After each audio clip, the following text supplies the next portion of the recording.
साल था 1993। Mumbai film industry पर अंडरवर्ल्ड का साया गहराता जा रहा था। हर प्रोड्यूसर डायरेक्टर यह बात जानता था कि फिल्म बनाना अब सिर्फ कैमरे, आर्टिस्ट और स्क्रिप्ट का खेल नहीं रहा, क्योंकि अब इसमें एक और किरदार शामिल हो गया है जो पर्दे के पीछे से सब कुछ कंट्रोल कर रहा है, और वो था अंडरवर्ल्ड डॉन दाऊद इब्राहिम। और इन दिनों दाऊद को लेकर खूब खबरें भी चल रहे हैं कि उसे कई तरह की बीमारी हो गए हैं, उसे गैंगलिंग हो गया है, उसे शुगर हो गया है। कुल मिलाकर अब जो है दाऊद मौत की सीढ़ियां चल रहा है, अपनी जिंदगी की उल्टी गिनती गिन रहा है। यानी कभी भी यह खबर आ सकती है कि अंडरवर्ल्ड डॉन दाऊद इब्राहिम अब इस दुनिया में नहीं रहा। हालांकि अभी तक इस पे कोई ऑफिशियल कंफर्मेशन नहीं आया है। मैं इस खबर को देख रहा हूं और पता लगाने की भी कोशिश कर रहा हूं कि क्या सच में ऐसा कुछ है। लेकिन दाऊद के इस खबर के साथ ही एक और खबर खूब चल रहा है, और वो खबर भी है किसकी, तो एक हसीना की, जिसके बारे में खूब बातें हो रही है, जो दाऊद से जुड़ी हुई है।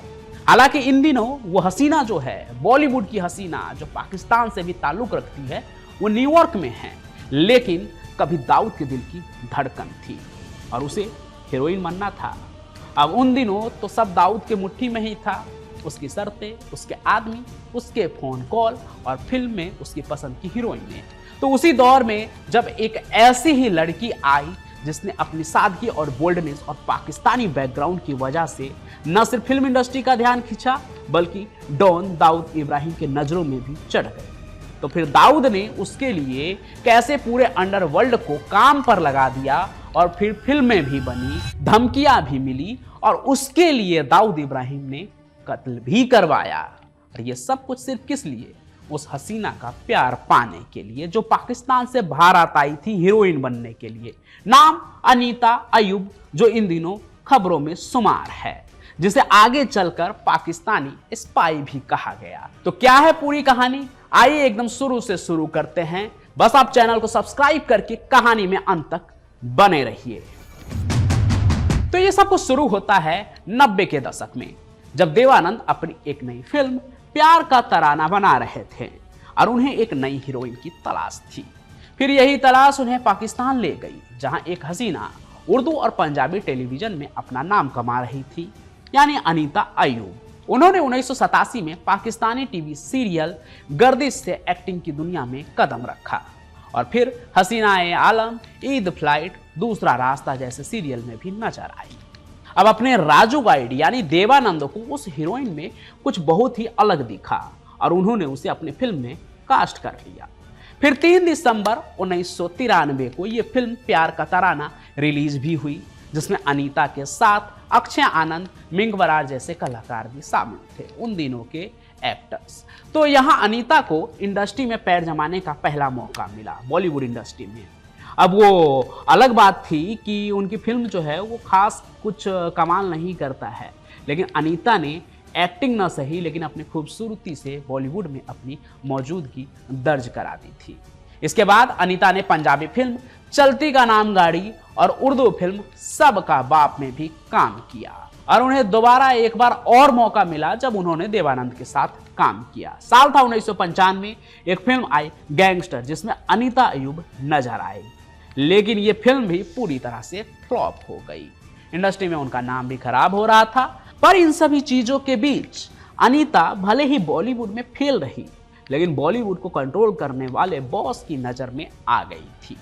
अब अनीता फिल्मों में तो नहीं थी, लेकिन अखबार की सुर्खियां बनने लगी, क्योंकि दाऊद इब्राहिम के साथ उनका नाम जोड़कर बी टाउन के गलियों में घूमने लगा। कहा जाता है कि अनीता और दाऊद के बीच में एक गहरा लव कनेक्शन था, और ये वो वक्त था जब दाऊद दुबई में बैठकर बॉलीवुड की स्क्रिप्ट बदलवा रहा था, स्टार्स की कास्टिंग करवा रहा था, और अपनी पसंद की हसीनाओं को पर्दे पर देखना चाहता था, और अनीता भी उन्हीं में से एक हो गई।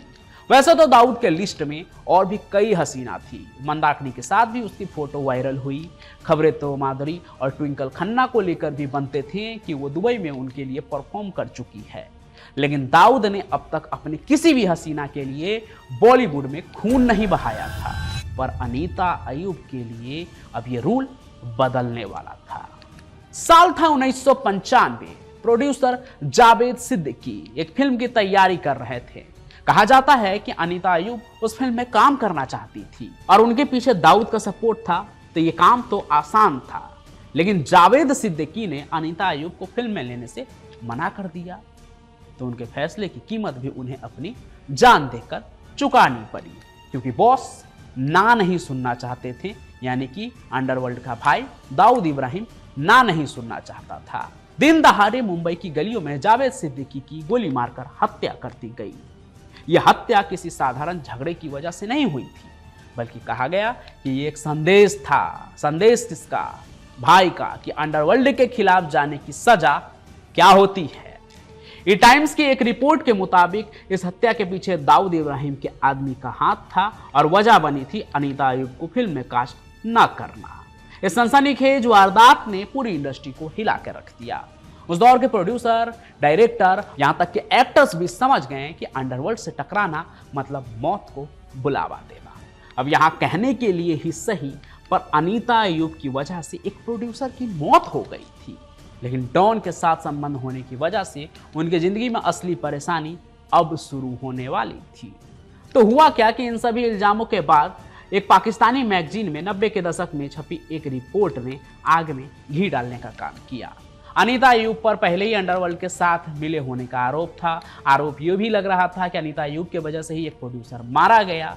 अब उस रिपोर्ट में बाद में यह भी बात उठने लगी, उस मैगजीन वाले रिपोर्ट के मुताबिक, कि बॉलीवुड के कई लोगों का मानना था कि अनीता अयूब भारत में पाकिस्तान की ओर से भेजी गई एक फीमेल स्पाई है। उनके लाइफ स्टाइल, उनके मिस्टीरियस कॉन्टेक्ट्स और दाऊद इब्राहिम से रिश्ता इस शक को और भी गहरा बना रहा था। तो सवाल यह भी उठने लगा कि क्या हिंदुस्तान में फिल्मों के जरिए जासूसी हो रही है? क्या अनीता अयूब सिर्फ एक अभिनेत्री थी, या उनके पीछे एक बड़ा प्लान था, बड़े बड़े लोग थे, डॉन था, पाकिस्तान था? यह सवाल आज भी अनसुलझा है, क्योंकि यह कभी सॉल्व नहीं हो पाया। या फिर आप ये भी मान सकते हैं कि हो सकता है कि ये सारी बातें सिर्फ अफवाह है, लेकिन आज की तारीख में ये सब कुछ अंडरवर्ल्ड की एक कहानी बनकर रह गई है।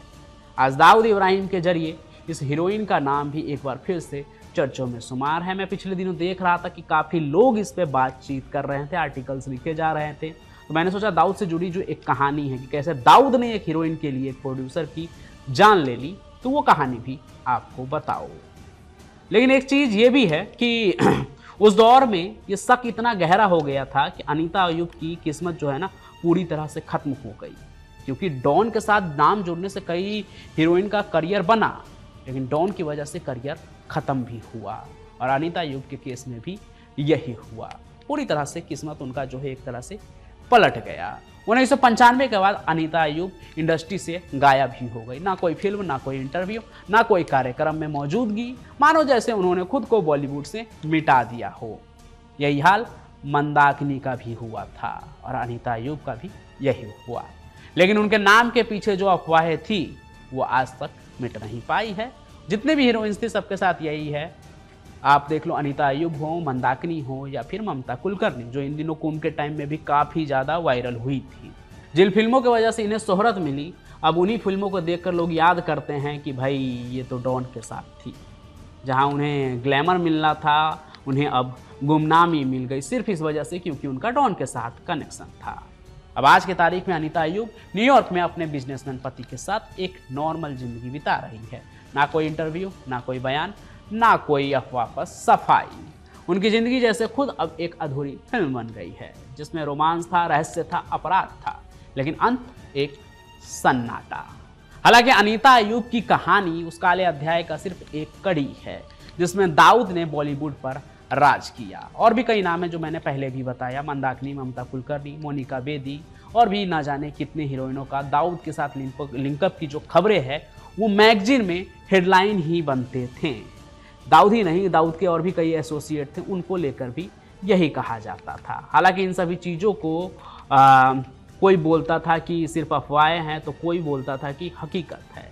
लेकिन जब किसी के वजह से किसी की जान चली जाए तो वो सिर्फ अफवाह नहीं रहती बल्कि हकीकत बन जाती है। आपने देखा कि गुलशन कुमार का मर्डर हो या राकेश रोशन पर फायरिंग, 90 का दशक बॉलीवुड के लिए सिर्फ ग्लैमर और रोमांस का दौर नहीं था। वो एक ऐसा दौर था जिसमें स्टूडियो में स्क्रिप्ट नहीं, फोन कॉल से तय होते थे किरदार, जहां हीरोइन बनने के लिए सिर्फ एक्टिंग नहीं बल्कि किसी डॉन की सिफारिश भी चाहिए होती थी। आज हम 90 के दशक की फिल्मों को देखते हैं तो पर्दों पर प्यार, दोस्ती और संघर्ष दिखता है, लेकिन पर्दे के पीछे कई ऐसी कहानी थी जो डर, मौत और दहशत की स्याही से लिखी गई थी। अनीता अयूब की कहानी उसी काली किताब की एक बस पन्ना था, जो कभी खुले तो सनसनी फैल जाती है और जो बंद हो जाए तो रहस्य बनकर रह जाती है। क्योंकि ये सिर्फ एक अभिनेत्री की कहानी नहीं, ये एक मोहब्बत की दास्तान थी जिसकी कीमत एक जान को चुकानी पड़ी। उस मोहब्बत का नाम था दाऊद इब्राहिम। मैं तो यही कहूँगा कि किसी डॉन को ऐसी मोहब्बत ना हो कि घर में बेगम बैठी हो लेकिन अफेयर में पढ़कर किसी को मौत के घाट उतारते वो लोग।